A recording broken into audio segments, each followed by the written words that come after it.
Специални поздрави от нашия бас-баритон Жорито и от моята скромна личност, така ще се опитам. И с всички нас много апелирам всички заедно да участваме в следващото поздравление, специално за Митко.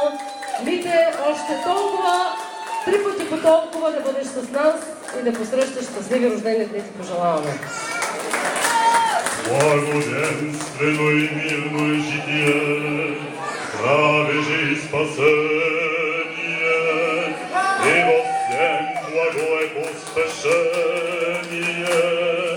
Подашь, Господи, благочестивому и православному българскому народу, и наш Митко